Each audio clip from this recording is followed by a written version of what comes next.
Welcome to the AI Lab Unfiltered podcast. I am Drew Veach, joined by Mr. Pete Tarrin. Hello. We are at the beautiful Grand Rapids studio of Studio Jefferson, right in Grand Rapids, I should say. And we are powered by Think Tank Thought Leadership. If you're looking to put a podcast together and you need some production help and distribution, we highly recommend Think Tank.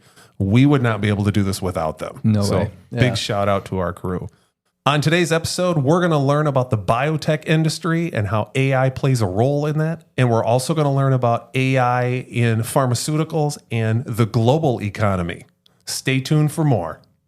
Today, we've got a very special guest with us, Mr. Ian Miller, founder and principal of North Sky Software.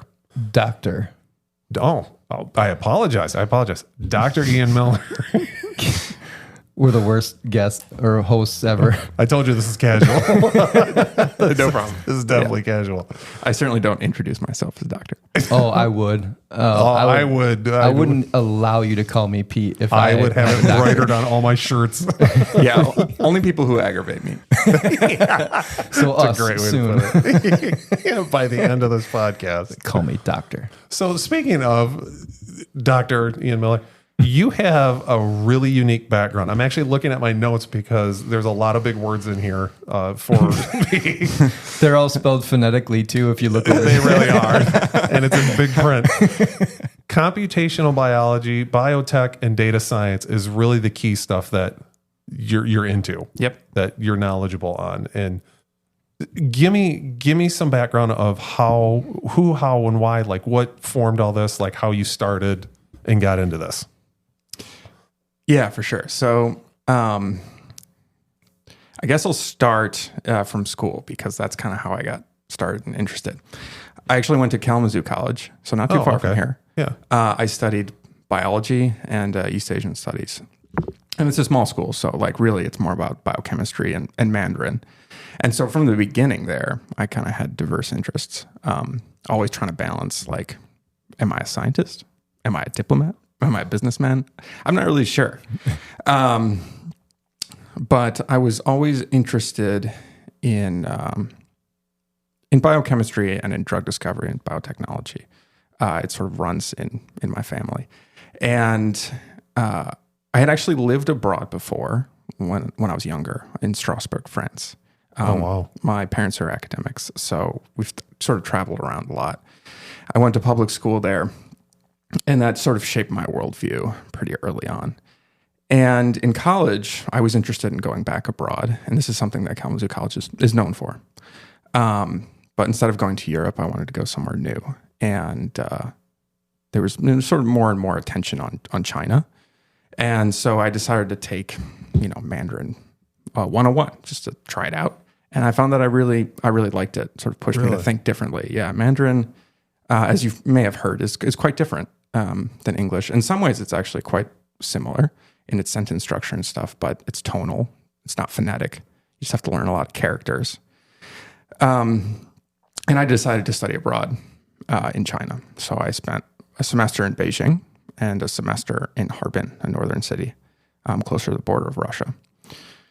And I really enjoyed that. I spent a lot of time learning Mandarin, and I got pretty good at it. But I was always torn about like what am I going to do with this. I saw a lot of potential to be in business in China, but I was still drawn back to this interest in science and research. And I had done a number of sort of research projects in universities in the US. And I decided that I would first start with research science, and then perhaps come back to China, sort of build out more of a tech foundation. Yep. And so I ended up going to grad school, studying drug discovery at UW-Madison. And my project there was focused on computational drug discovery.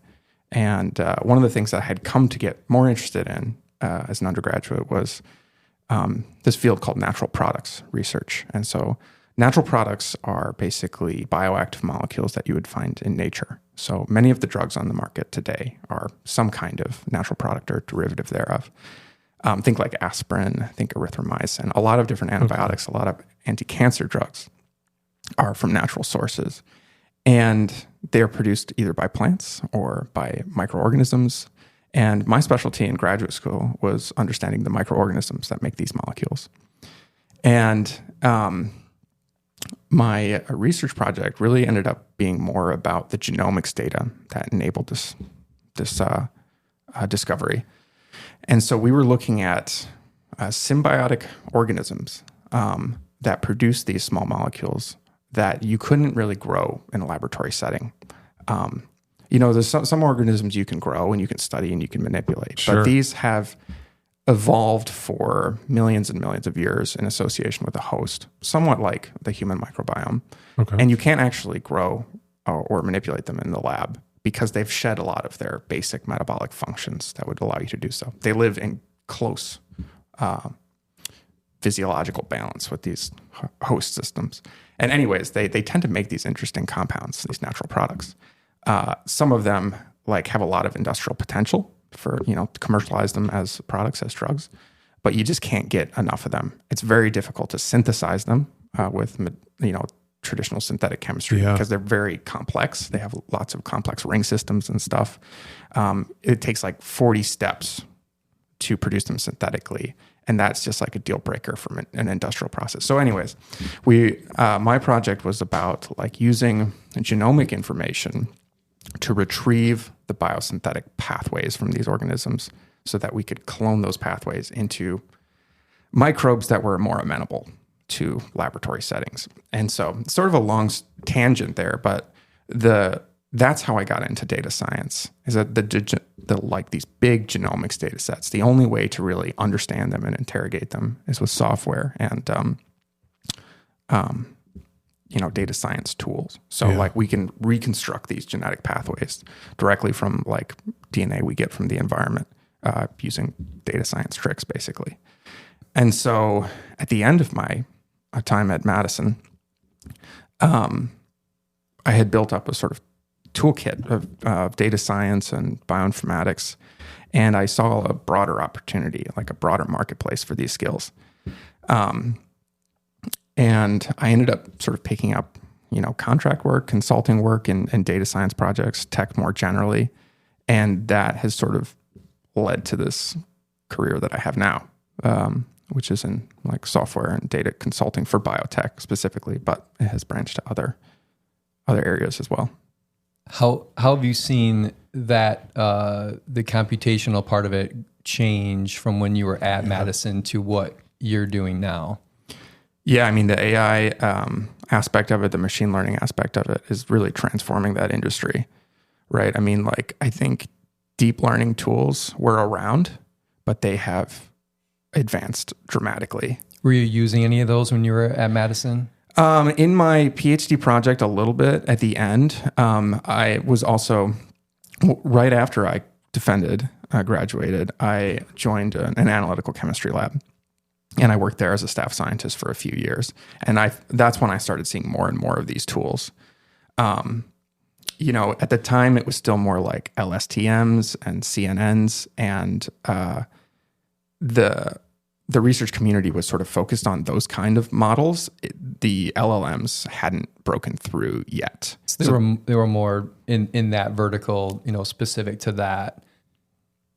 And so are you integrating the LLMs now more? Yes. Okay. Yes. So now in the last, I would say maybe 3 years, I'm seeing these LLMs and these transformer models everywhere. Okay. And it's the generative approach, right? Because before it was a lot of times it's focused on prediction or modeling, being able to predict certain properties of a compound, you haven't seen this compound before. And you're trying to decide, is this going to hit my target or not? And I can assign a probability to that by looking at other molecules that are kind of similar, but not exactly the same. So that can save you a lot of time. And that was kind of what we were focused on a few years ago. Now it's we're using these generative models to all of a sudden sample tons of chemical space, right? So I was at a conference a year ago or so, NeurIPS in New Orleans. There are two big conferences sort of on my radar. NeurIPS, and ICML. And there was a lot of work in the bio and the biotech space, especially around these generative models and these diffusion models in terms of like being able to sample lots of chemical space. That's, I think, a newer trend. So when not to be confused, or I guess maybe you can help with this definition. So when like a lot of our listeners, if they're thinking about generative AI, they're thinking about generating an email or even a research paper. If you go so far as doing that, but when you're saying generative models and how they're applied there, how is that actually being applied? Because the generative LLM is not generating a new molecule. It is. It is. Yeah. Okay. So the language instead of English is a chemical structure. So you can represent chemical structures as text. Yeah. There's a sort of standard system called SMILES, where you can represent two-dimensional chemical compounds in text. Yep. So in much the same way that you would, like train on all of Wikipedia or something, you could train on all of PubChem, which is a public database of chemical compounds. And not only do we have millions and millions of these various chemical structures, we know something about them from research in terms of like, this one is a good anti-cancer drug, or this one has antibiotic properties, or this one's like really water soluble, or like all sorts of different things. So you can both generate strings of chemical compounds, and this is how you can sort of like generate more space. It's like here, here's the chemical space that we live in, like all the stuff that we've seen before. We can sort of fill in gaps with these models, generating new structures that are like variations on a theme. And so whereas before, scientists were sort of like limited to high throughput screens of like whatever compounds they had lying around, it's like we can now use these in silico libraries, meaning like AI generated molecules, and then run the models that say like, this one, based on what I know about this kind of ring system and stuff, could be a good lead for you. And so then chemists can focus on that one, synthesize that one, and test it. And so it can accelerate that early discovery process. Are they testing it within the AI space? Like, are they building simulators, if you will? They do both. I mean, like, you can both generate the compounds and then screen them in silico. Eventually, you have to test them in the lab. Sure. But for sure. So they're like multiple sort of stages that you can accelerate this process with. What's the data on the accuracy of the model to the actual human testing? That's a good question. I think it depends a lot. And this is where the research is focused right now. Some people are skeptical that these models are memorizing things instead of like truly generalizing. In some cases, that's true. So I think that's still an open question. Okay. I can't give you like an exact number. And like one of the things that I've been thinking about technically is this very kind of thing is like, I don't know if you're familiar with the term human in the loop, right? Mm-hmm. Where it's like a model makes a prediction, and at some point there's like as a QC process, and a human's like, yep, looks good. Right. I think where the biotech industry is going to have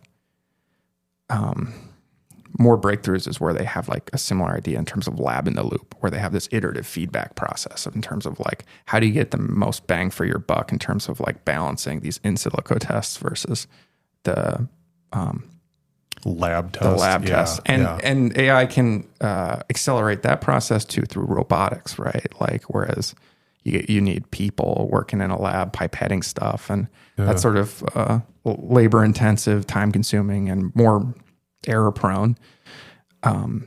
Like tying this thing to robotics too is like accelerating the whole process. We need to have a robotics episode at some point. I was just thinking that. Yeah. Man, we need to have some of the AI and robots now. Do you have a favorite, or maybe the most exciting or most surprising use case where something was generated from some of the work that you're doing? You're like, holy cow, I never saw that coming.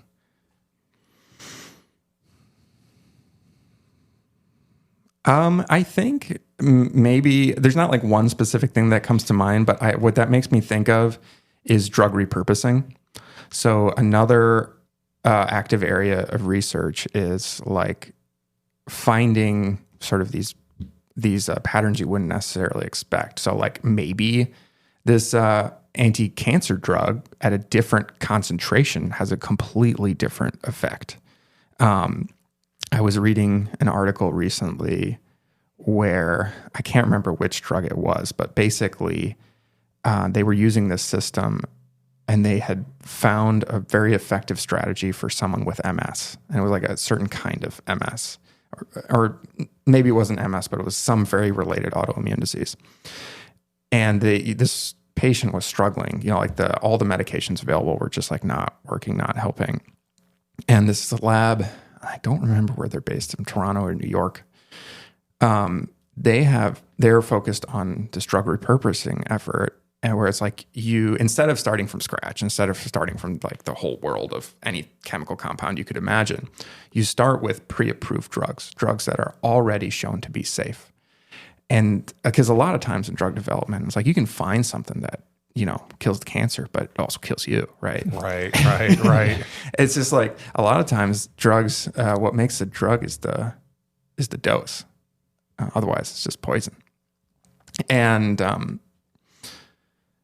there is a lot of, I think, opportunity in that. I think the challenging part, and in this particular case, they found something that works, something that like the doctor, this AI system recommended a combination therapy of 2 pre-approved drugs from completely different indications from MS. And the doctor was like, no, that doesn't make any sense. But then they tried it, and it was like the guy had immediate relief from these symptoms. Wow. Yeah. Wow. That's awesome. I got to find that article. Yeah. And so I think it has a ton of promise in like that kind of space. And the great thing is like, okay, we know these drugs are safe. The challenging part is the commercialization part of that, right? Like the whole pharmaceutical industry is like, it's big pharma and it's like blockbuster drugs. Like that's the model that they understand. If they can't sell it for billions of dollars for 10 years straight, then they're just like not interested. Yeah. I think some of the regulatory mechanisms need to improve to incentivize this kind of work, because otherwise it's just not going to get the support to make it actually happen. You mentioned, regulations when you're dealing with drugs. Obviously, there's a lot of that. Yeah. But also kind of going back to what we talked about too, a little bit earlier with, the accuracy of the generative or the computational prediction versus the real life application. Yeah. So it's got to be, from the machine learning standpoint, and you had shared a term with us in an email, MLOps. And how that comes into play. So what part does MLOps play in that, and how important is that when you're going through those trials? Yeah, thanks for that question. Because that MLOps thing has been a recurring theme in some of my work, both across tech and biotech. And so MLOps is sort of like the operational system around managing the machine learning lifecycle. And so a more familiar term might be DevOps, right? Like development operations, like the architecture in the cloud and all the considerations to make this system work well. It's the same sort of principle, but focused on some of the challenges that are unique to machine learning. And so when you train machine learning models, there are a lot of different variables that can affect its performance. Like, for instance, the training data. Like, what version of training data do you use? A lot of times people are continuously collecting data, right? And they want to be continuously releasing new models with the latest data to deal with things like drift in your data. And so you want to, like, if you have a really good model that works in production, you want to be able to trace it all the way back to the exact data set that you have. So the MLOps system allows you to track basically every facet of your model and the metadata around it. And so that's just one piece, right? Like, another way is like how you prepare that data, what sort of transformations you apply to it to make it more ingestible or understandable to these machine learning algorithms. And there's like, so many different transforms that you could apply. There's the actual architecture of the model, right? Like how you configure the actual architecture of the neural net, for instance. There are lots of different models to try. And then putting them into production, like as an endpoint. It's like one thing to like train a model on your computer. It's another thing to have it as a reliable software product, because it has, has lots of little software dependencies, just the right version of this and that, and like tracking all of the metadata, and then being able to reliably deploy that into cloud environments at scale, so that like maybe you have a little bit of traffic and you just need a little bit of GPU, but like maybe this thing really takes off and you got thousands of people using it concurrently. You got to be able to scale that. And so MLOps is sort of like the operational system to like handle all of those little things, to have that traceability. Tell me if this is a bad analogy. So we talk a lot about like using different models for different things. Yeah. So if somebody wants to write code, Claude right now is the language model that a lot of people turn to for code, where they might use ChatGPT for content generation, and it changes all the time because new models get released, and now they're the best at this. Is it the same when you're like choosing the models that you're using, and that's part of that MLOps structure? Yeah. And so like you may have certain kinds of prompts that you're interested in, and you want to like track how well each model does for that prompt. Yeah. And so this is kind of like a structured system for you to understand, oh, it was Claude that gave me the best one, or this version of Claude, right? And so it's basically a way to like organize all of this metadata around your models and your data. How are you handling any kind of introduced bias from the model? Because I got to imagine you're running into it. Oh, for at sure. some point. Oh, absolutely. You have to sort of think of that on the front end, and I'm thinking of it from my perspective.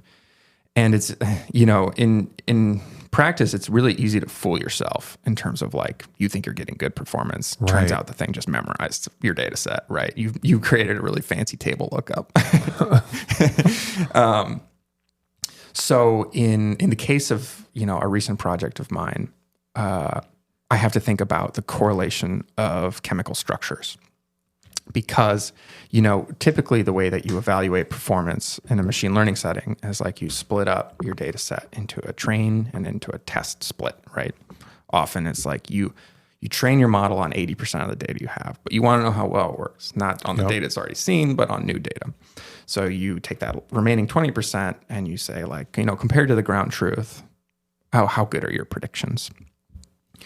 And this is how you sort of like measure performance accuracy or, recall and precision and such. And to answer your question, like you have to think really carefully about how you create those splits, because if you just do a random split of your data, then there can be bias that leaks into your test data set.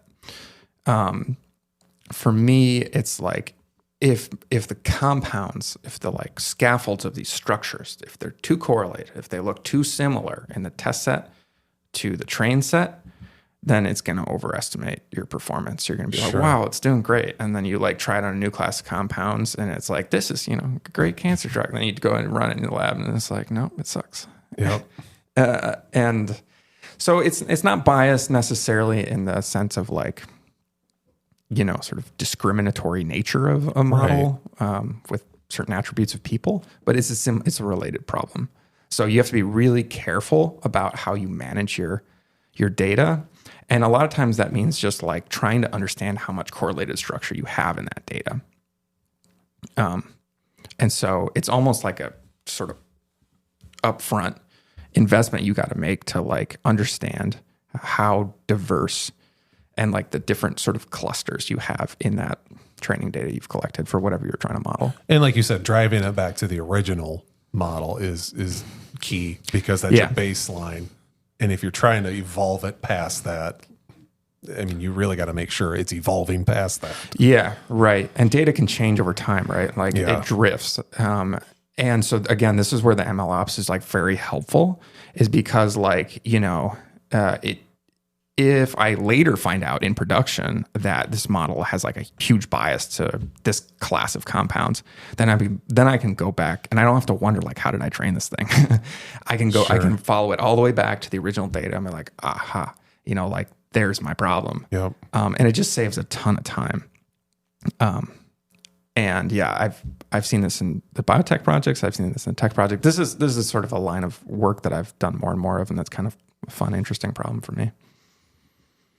So switching gears a little bit. Yeah. I know you got a lot of wheels turning. I can see it. Yeah. Switching gears a little bit, going back to China.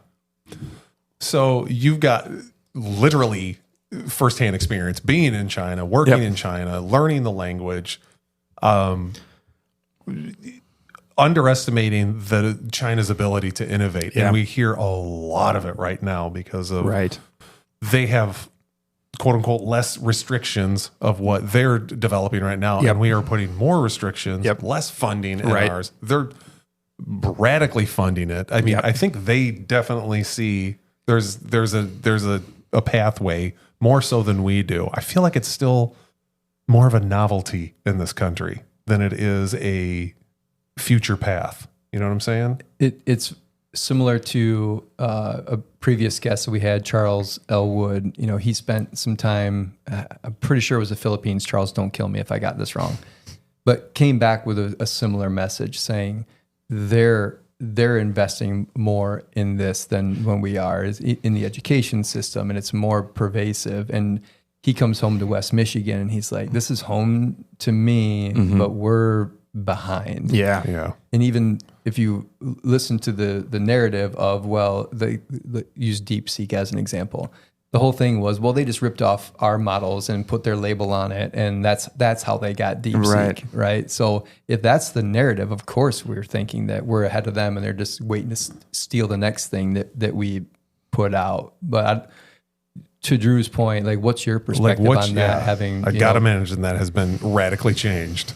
Yeah, there. I think that's the wrong way to think about it. I mean, I think we're at risk of getting left behind, basically. I think that narrative was more true 10, 20, 30 years ago. It was like outsourced manufacturing. That's all they do. They just, then they rip us off and they, we're the technological leaders. I don't think that's true anymore. I think, as you noted, the government there is investing aggressively in research and development. And even when I was there 10, 15 years ago, that was clear. There were clear signs of that. At the time, actually, I toured some of the labs there as part of the program. And the people there, at the equivalent of MIT and Harvard there, Tsinghua University and Peking University, they're trying to attract scientists there. They're offering fully funded labs, like impressive salaries, and they're like, please come. Like we will pay for all of your research. We will hire staff for you. Like your housing will be included. And like they were trying to get me to come. And just like a week or two ago, I got a message on LinkedIn from a group at Shenzhen and be like, hey, you got any interest in moving to Shenzhen? Like we're doing a lot of interesting AI stuff here. And for the FBI, if they're listening, no. Hypothetically, we're saying. Not interested. But yeah, I mean, I keep hearing more and more reporting about it. I think like we've also been increasingly disconnected from reality on the ground there in the last couple of years. We learned a hard lesson in the pandemic of like how much we really relied on their supply chains, right? Yep. We got burned. And ever since then, I think, people have talked about decoupling from China. And I think it is right to think that like we have to think very strategically about our relationship with China. I think there is legitimate national security risk in like having too much of our supply chains there. But I think it's also foolish to just try to turn off the hose. It obviously does not work that simply, right? Like we're seeing that. And it's very disruptive. I wish, There's a lot of dilemmas, right? It's a complex problem. For one, China has the advantage of being a one-party system, right? They're not beholden to like this like bipartisan bickering and like swinging back and forth between administrations. That's my preferred system. I like democracy. I like to be able to choose, but they are not beholden to that. Sure. And even if we want to punish them, I think they can withstand more economic pain than we can. So I don't think that's an interesting perspective right there. Yeah. I didn't think of that. You're right. They have a lot more resiliency, I think, than what we recognize. Yeah. Yep. Right. I mean, like the idea, right, was that, we have the financial leverage here. So if we shut it off, they're going to have no option.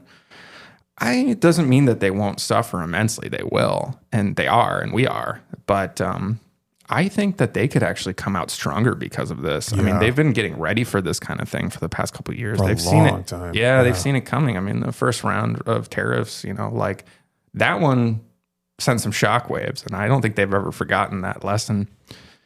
But I think I'm seeing it in the biotech industry. There's whereas the type of deal making and stuff was mostly around manufacturing, even like 5-10 years ago.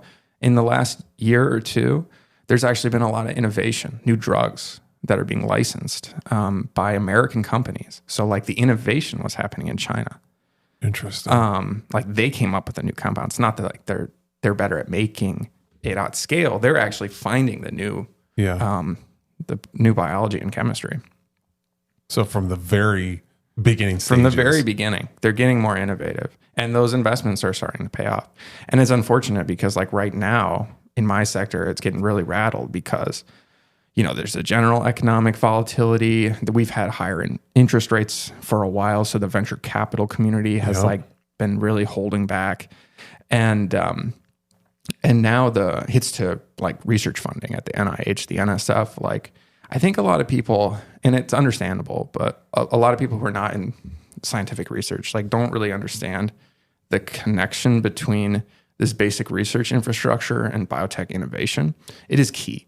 A lot of the work that I've done for private clients involves analyzing public data that was ultimately generated by federally funded research. And so a lot of the innovation comes from that foundation, that corpus of literature. And from a practical standpoint, like, yeah, we're running a huge deficit. That's a problem. That's an existential problem. We got to do something better. But to get research right now is going to make us less competitive. It is like we're going to fall behind much faster. Like our hopes of even just keeping up with China are going to diminish. Do you see any other countries like in Europe or anywhere else that is on maybe not as aggressively, but on that trajectory where the U.S., because we seem to get tunnel vision in the U.S. where it's like, oh, we're dealing with just Russia. Oh, now we're just dealing with China. And is there anybody else that like is Germany or somebody else going, oof, man, they're really hitting it now too. In terms of being innovative? Yeah. In that biotech space. Yeah. Well, I think Europe is having a moment right now too, in terms of like, who should they trust? Yeah. Yeah. Right. Like for the last 80 years, it was us for sure, but we're making life hard for them too. Mm-hmm. And China is being friendly everywhere that we're not. Exactly. Right. Yes. And so this is the risk, is that, I think we've forgotten the strength of soft power. And what I was just reading was that now a lot of these European pharma companies are like looking to China instead of the US for these new leads. And it's like, even if we throw up walls, like maybe they don't. And like what I'm hearing from leaders, like leadership in these bigger companies, is that like they don't really care where the innovation comes from. They just want innovation. Yeah. And there's just some unfortunate economic dynamics that make it a lot cheaper over there. Interesting. Do you think the reduction in investing in this research is because we thought we had a bigger lead, and so we feel like we can take the foot off the gas a little bit, or is it straight up just like we're trying to cut money wherever we can cut money, or a combination of the two? I don't think it's the first thing. I mean, anyone who thinks the first thing is misinformed, I think. I think it's a general, like, we got to clean house, which philosophically I agree with. And I mean, if I'm being honest, I think it's just like, it's a cultural campaign, right? It's like attack the woke state, and like, you know, public universities are like not enemy number one, but, you know, like they're high up on the list in terms They're in the of crosshairs. Like, they're in the crosshairs. Yeah. And I think this is just collateral damage, honestly. It's like, you know, you withhold $2 billion from Harvard, and it's like, yeah, it feels good to stick it to Harvard, sure. But they were doing important things. And like, there's some lifeblood there that, like, you, even if you think you can just turn that back on, no, you're doing years and years of damage.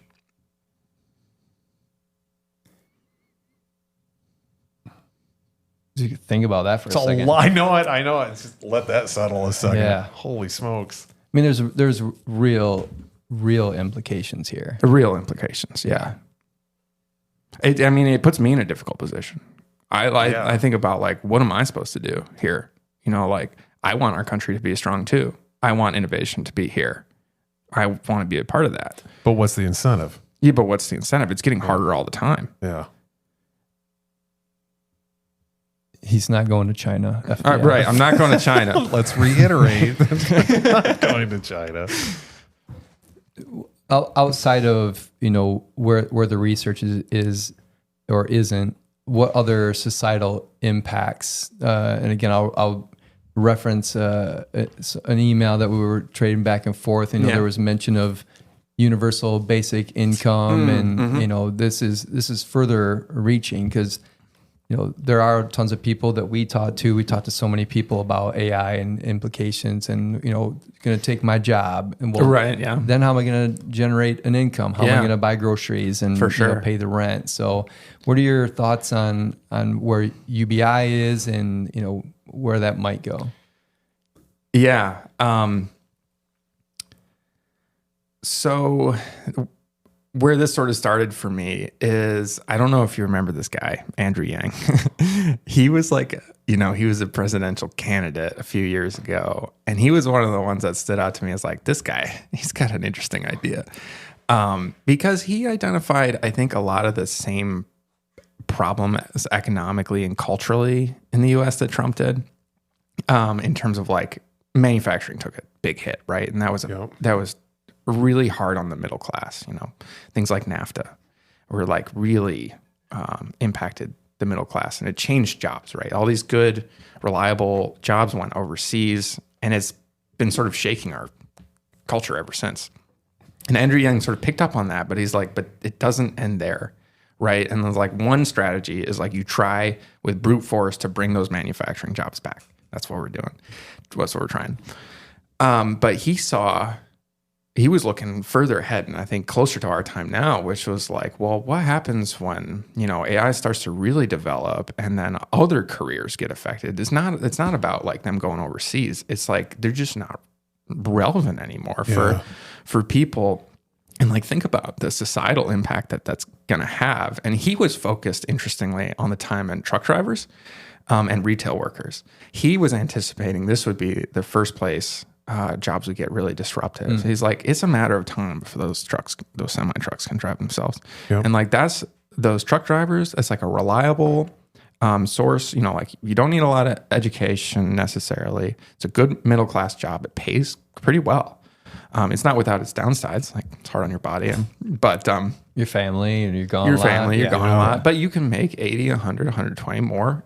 You know, like, I have a friend in high school who makes more money than I do driving a truck. I was like, huh. And Andrew Yang's like, we got to be worried about these folks. There's a significant amount of people employed by these kind of jobs that, like, could be gone, like, pretty soon. And then what? And, like, that's just the beginning. And retail too, you know, like, a lot of those jobs are like service call centers, like, those are going to be gone. And then what? What are we going to do then? Like, it's not about, you know, strong arming some other country into giving us this industry back. It's just like robots are going to do within our borders at that point. Yeah. Right. And so his idea an interesting one, and I'm not saying like this is necessarily the answer, but an interesting thing to think about is like, well, what if we, to deal with this, had some kind of universal basic income, right? And his proposition was generally like the companies that make all this money from these AI models, you would have to tax them, like a data tax, basically, to fund universal basic income. It's like all those jobs that were displaced, like those people have to have some kind of basic income. Otherwise, like it's going to destabilize society. And that's, assuming that would work, that's part of the solution. But a bigger part is just like, what are we going to do with ourselves? You know, like if you don't have a job, like you sort of lose your sense of meaning, right? I think for a lot of people, your identity is wrapped up in your work. And it's like, if you don't have something where you feel like you're productive or doing something for society, like the world's going to be a lot different place. And the funny thing is, you know, he hadn't really anticipated the sort of chatbot agent developments at the time. And ironically, I think where we're seeing the most disruption, at least from my perspective, is actually in software. You know, I feel like before truck drivers, right? Software developers are feeling the pinch, right? If you look at that curve of like the amount of software jobs, even though there's more things going on there, right? In general, like the pandemic sort of pushed like this massive tech hiring boom. But from all of my friends and colleagues, like finding a job in tech and as a software developer right now has like never been harder.